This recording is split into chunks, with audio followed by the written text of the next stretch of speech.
Naikabit na nga nila itong maliit na gate. At ganito na nga ho ang itsura ng ipinapagawa naming bahay. Problema ay may nakita nga kaming mali kaya ipinabaklas namin ulit. At nagpakabit na nga din kami ng solar lights dito. Para naman sa gabi ay maliwanag at hindi naman kami mukhang haunted house. Umagang kay ganda nga ho neto at naabutan nga namin silang nagbabarena. May mga binaon nga ho kasi silang tornilyo dito na pagkakabitan ng mga bearing. At pinabaligtad nga ho namin yung gate dahil kahapon ay nasa bandang kaliwa yung bearing. Ang gusto nga ho kasi namin pagbukas ng gate sa grotto kaagad ang bunga. Bait yard. Kaya habang kinakabit nga nila to talaga namang binantayan ko na. At excited na nga ho kasi ako makita kung ano ba ang itsura ng bahay namin pag may gate na. Kaya naman heto todo video ako sa kanila habang kinikilig. At ilang linggo ko nga din tong inabangan matapos. Noong una nga kinakabahan pa kami kung kakayanin ba ng bearing. Medyo mabigat nga daw ho kasi yung bakal kumpara sa stainless. Sabi naman ng mga workers namin kayang-kaya nga daw yan. O de sige. At eto nga isang tubular pinabaklas nga ni Willie at hindi nga mabuksan paharap. Yun lang naman yung naging problema dahil nga gusto ni Willie nabubuksan din paharap. At eto na nga ho yung kinalabasan. Pang mayamar. Abay lalo na siguro pag naikabit na yung gate namin sa parking area. Di nga yung saraduhan dito ikinabit na nga din nila. At bumili nga din kami ng bala ng barena dyan para makapagbutas lang ng ganyang kalaki. Hindi pa nga ho ito tapos at papalagyan pa nga namin to ng susian. Naka-ready na nga din yung mga gate para sa parking area. At yan naman yung aabangan nating maikabit sa mga susunod na araw. Linis na nga din dito sa barracks yung ibang workers namin. At para nga ho kaming mag-uumpisa ulit nung nakita ko to. Literal na pwede nang baklasin tong barracks namin. At yung mga kahoy nga na naipon nila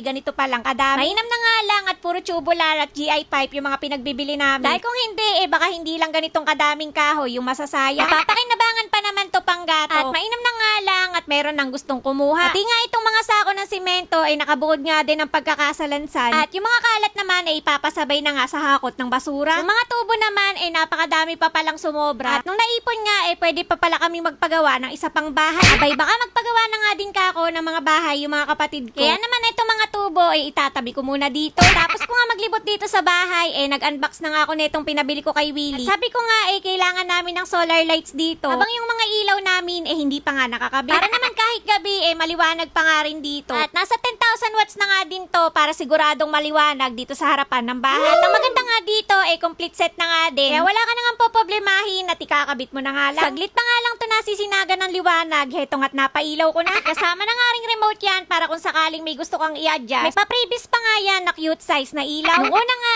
sa may poste sana ng Meralco ko ipapalagay. Ang kaso nandun na nga lahat ng linya ng kuryente, tubig at internet. At kahit paano meron din namang ilaw sa harapan mo. Kaya sabi ko dito na nga lang sa may poste ng parking area ipalagay. At sakto nga din kasi na wala nga ding ilaw dito banda. Kaya pinatabingi ko nga din yan bahagya para pagdating ka ako ng gabi maliwanag yung buong harapan ng bahay. Abay, hindi naman ako nagkamali dahil nung dumaan kami dito ng gabi ganito na nga akong kaliwanag at ang maganda pa nga dito meron ding sensor. Pag may dumadaan nga ho kasi lumiliwanag ng ganitong kalakas yung ilaw. Pag wala nga siyang nadidetect humihina nga ng ganyan yung ilaw. Kaya maganda at sulit din yung pagkakabili namin dito. At ilalagay ko na nga lang dyan sa comment kung saan ko nga din to nabili. Sa laki nga daw netong bahay siguradong malaki nga din daw ang magiging bill ko. Huwag nga ho kayong mag-alala dahil dadating din tayo dyan sa pagpapakabit ng solar. Kaya shoutout sa iyo Timbang Lauro ng Paris, France, CJ Reyes ng Legazpi City, Margie Santos Mendoza ng Laguna, Chad Sumamel ng Nueva Ecija. Shoutout na nga din dito kay Dennis Gatos Vicente ng Bustos, Bulacan. At hindi ka pwede mag-unfollow